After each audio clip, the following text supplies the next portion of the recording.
അതെ, ഇതെന്താ സംഭവം എന്നറിയോ? ഇങ്ങനെ തേക്കുന്ന സാധനം അതോ ഇങ്ങനെ തേക്കുന്ന സാധനമോ? ഇതൊക്കെ ക്യാമ്പസുകളിൽ നിരോധിക്കാൻ പോവത്രേ.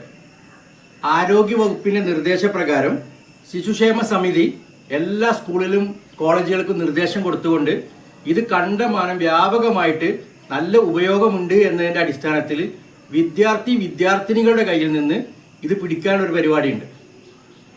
ക്യാമ്പസുകൾ ഇത് നിരോധിക്കും. കാരണം എന്താ വെച്ച് കഴിഞ്ഞാൽ കാഡ്മിയം, മെർക്കുറി എന്ന് പറഞ്ഞിട്ടുള്ള 2 രാസവസ്തുക്കൾ ഇതിൽ ചേർന്നു എന്നാണ് ആരോഗ്യവകുപ്പ് പറയുന്നത്. അത് ക്യാൻസർ പോലത്തെ മാരക രോഗങ്ങൾക്ക് കാരണമാകുന്നു എന്നും പറയുന്നു. സംഭവമൊക്കെ ശരി തന്നെ. ഇനി എന്താ നടക്കാൻ പോകുന്നത്? ക്യാമ്പസിൽ വരും, ഒരു സമിതി വരും, എന്നിട്ട് കുട്ടികളുടെ ഇങ്ങനെ പരിശോധന നടത്തും, ബാഗ് പരിശോധിക്കും, ദേഹപരിശോധന നടത്തും, എന്നിട്ട് 1-2 കുട്ടികളൊന്ന് കിട്ടും, അവരെ പുറത്താക്കും, രക്ഷിതാക്കളെ വിളിക്കും, ഹറാസ്മെന്റ് ചെയ്യും. ഇത്തരം പരിപാടികളല്ലെങ്കിൽ നടക്കാൻ പോകുന്നത്. ആദ്യം ചെയ്യേണ്ടത് എവിടുന്ന് ഉണ്ടാക്കുന്നത്? നമ്മുടെ രാജ്യത്ത്. ആരാ അനുമതി കൊടുക്കുന്നത്? അതിന് വേണ്ടപ്പെട്ടവർ. ഇത് എവിടുന്നാ കിട്ടുന്നത്? ഷോപ്പുകളിൽ നിന്ന്. അതിന് ആരാ അനുമതി കൊടുക്കുന്നത്? നമ്മളെ ആളുകൾ തന്നെ. അപ്പോൾ ഇത് വിതരണം നടത്തുന്ന ആരാ? നമ്മളെ ആളുകൾ തന്നെ. ആദ്യം ഇത് ഉണ്ടാക്കുന്നത് നിർത്തണം. അതുപോലെ തന്നെ ഇതിൽ മാരക രാസവസ്തു ഉണ്ടോയെന്ന് എങ്ങനെ കണ്ടെത്തുക? സാധാരണ വാങ്ങുന്ന ഒരാളെ സംബന്ധിച്ച് എങ്ങനെ ഇത് അറിയാം?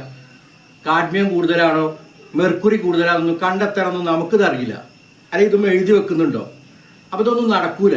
അധികാരികൾ ഇത് ചെയ്യേണ്ടത് ഇത് ഉണ്ടാക്കുന്ന സ്ഥലത്ത് ഇതിൻ്റെ കൃത്യമായ നിർമ്മാണം നടക്കുന്നുണ്ടോ എന്നുള്ളതും പരിശോധന നടത്തണം. ഓൺലൈനിലൊക്കെ ഇത് ജംബോ ഓഫറുകളിലൊക്കെ ഇത് കിട്ടാൻ പോകുന്നത്. എല്ലാവരുടെ കയ്യിലും സാധനമുണ്ട്. ഒരു വീടും ഇതിന്ന് മാറി നിൽക്കുന്നില്ല. കുട്ടികൾ ധാരാളമായിട്ട് ഇതുണ്ട്. അപ്പോൾ ഇതിങ്ങനെ തേക്കും, ഇത് അറിയാതെ ഇങ്ങനെ ഇറങ്ങിപ്പോകും. ഇതിൻ്റെ ഉള്ളിൽ ഇവിടെ ഇങ്ങനെ ചേർക്കും, അതിങ്ങനെ കണ്ണിലേക്ക് തട്ടും. ഇതൊക്കെ സംഭവം ശരിയാണ്.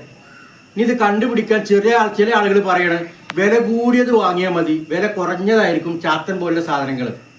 അതാണോ അതിൻ്റെ മാനദണ്ഡം? ഇനി നിങ്ങൾ പറയും, നിന്നെ ചീത്ത പറയാൻ നിൽക്കണ്ട. ഈ സാധനം നിരോധിക്കുകയാണെങ്കിൽ ഇത് ഉണ്ടാക്കുന്നിടത്താണ് ഇതിൻ്റെ പ്രവർത്തനം നോക്കേണ്ടത്.